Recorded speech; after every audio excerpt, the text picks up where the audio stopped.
Você sabe o porquê do Irã ainda resistir e não foi derrotado pelos Estados Unidos e por Israel? Existe um grande fator decisivo que fez ou que faz com que o Irã seja tão resistente e difícil de combater e de atacá-lo. Esse fator é o que chamamos de guerra assimétrica. Você já ouviu falar no termo chamado de guerra assimétrica? É o que nós iremos aprender e abordar hoje nesta videoaula. Mas o que é guerra assimétrica?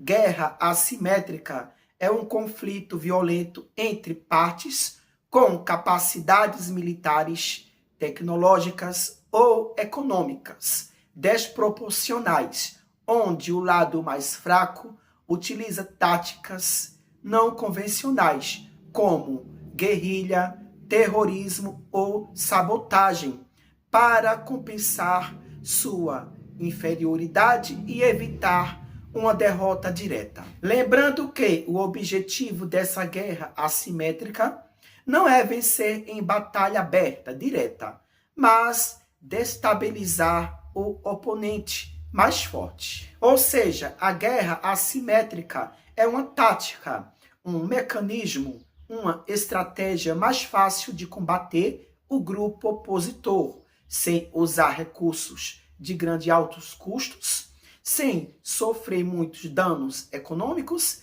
e tecnológicos. E os grandes investimentos em altos equipamentos de guerras tecnológicos, como mísseis, drones e aviões totalmente de grande altas tecnologias de primeiro mundo e de altíssimo custo. Exemplo, teve a aeronave destruída pelo Irã dos Estados Unidos, que tem um valor estimado de 270 milhões a 700 milhões por unidades. Como também teve drones abatidos pelo Irã dos Estados Unidos, que tem um valor aproximadamente de 16 milhões a 30 milhões por unidade, dentre outros. Imagine o estrago que o Irã fez contra os Estados Unidos com todos esses recursos de altíssimo custo destruído, onde o Irã formulou estratégias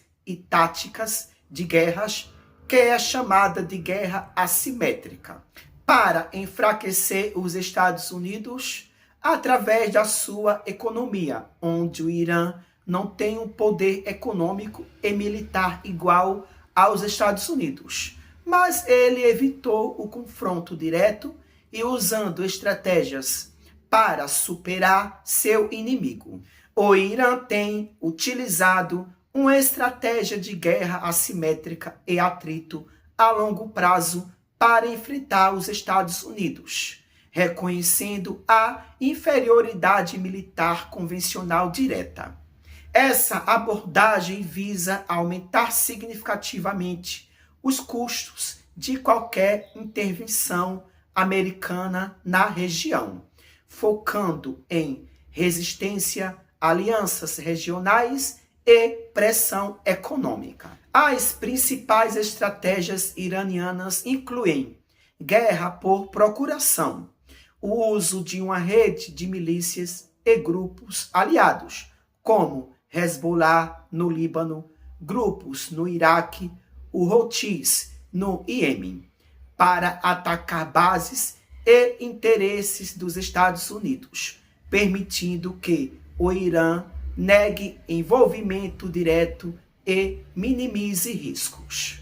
Frota de mosquito e ameaças marítimas, emprego de barcos rápidos, drones e minas navais para ameaçar ou fechar o Estreito de Hormuz, ponto crucial para o comércio global de petróleo, gerando instabilidade econômica mundial, como também drones e mísseis de baixo custo, desenvolvimento e utilização de grandes volumes de drones e mísseis balísticos, cruzeiro para saturar sistemas de defesa aérea dos Estados Unidos e aliados.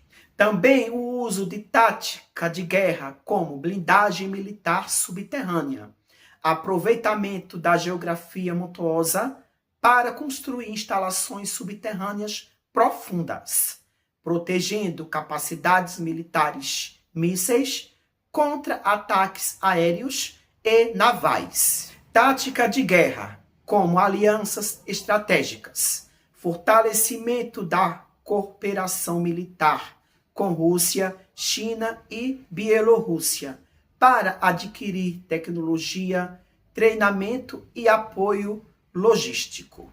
Também o uso de táticas de guerras, como ciberguerra, realização de ataques cibernéticos contra infraestruturas críticas e empresas nos Estados Unidos e países do Golfo, para causar disrupção econômica. Recentemente, o Irã adotou uma postura de escalada incondicional, expandindo alvos para infraestruturas civis e de energia no Golfo, como resposta a ataques americanos e israelenses. O objetivo é pressionar Washington por meio da volatilidade econômica e da ameaça aos seus aliados regionais. Um dos principais fatores que mais ajuda o Irã a se proteger de ataques e invasões terrestres é a sua área geográfica, onde tem um espaço geográfico montanhoso, de areias movediças e de pântano, de muito difícil acesso. E essa forma de guerra, chamada de guerra assimétrica, não foi aplicada só nos dias atuais da história contemporânea,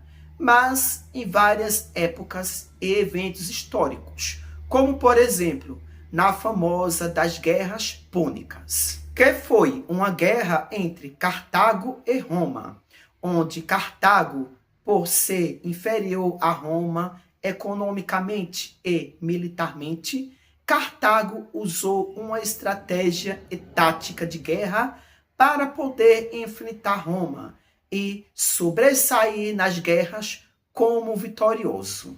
Cartago utilizou táticas de guerra assimétrica, principalmente na Segunda Guerra Púnica com Aníbal. Ao invés de apenas combates diretos entre exércitos, Aníbal atravessou os Alpes para invadir a Itália, surpreendendo Roma, utilizando exércitos mercenários, estratégias de emboscadas e explorando alianças locais contra os romanos, marcando a história com a Batalha de Canas. Já Cartago conhecia o mar como grandes navegadores.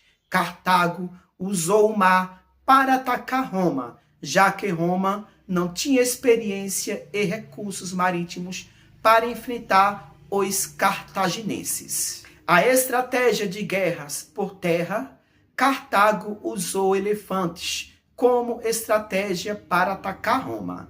Mas, mesmo assim, na Terceira Guerra Púnica, Roma venceu Cartago, tornando a população escrava e o território transformado na província romana da África. Então, Cartago usou duas táticas de guerra assimétrica: a força naval, que era o combate através do mar, e o uso de elefantes, que foi o combate via terrestre contra Roma. Também existiram outros períodos históricos e guerras que civilizações utilizaram a tática de guerra assimétrica.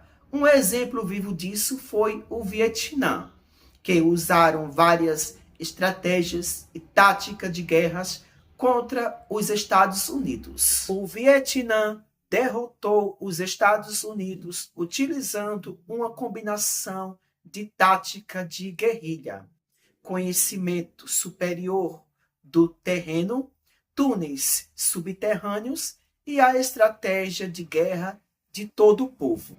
Os Vietcongues evitaram batalhas convencionais, focando em ataques surpresa, armadilhas e desmoralização psicológica, prolongando o conflito até a perda de vontade política americana. Também a utilização de tática de guerras como a rede de túneis, construção de vastos complexos subterrâneos, como os de Kushi, que permitiam esconderijo, logística, hospitais e ataque surpresa. Também a construção de armadilhas e minas, o uso intensivo de armadilhas caseiras, como estacas de bambu venenosas, minas terrestres e explosivos escondidos, gerando medo constante nas tropas americanas. Então, essa foi mais uma videoaula de muito conhecimento e informações históricas, onde na próxima videoaula irei abordar sobre a diferença entre guerra convencional e não convencional. E até lá!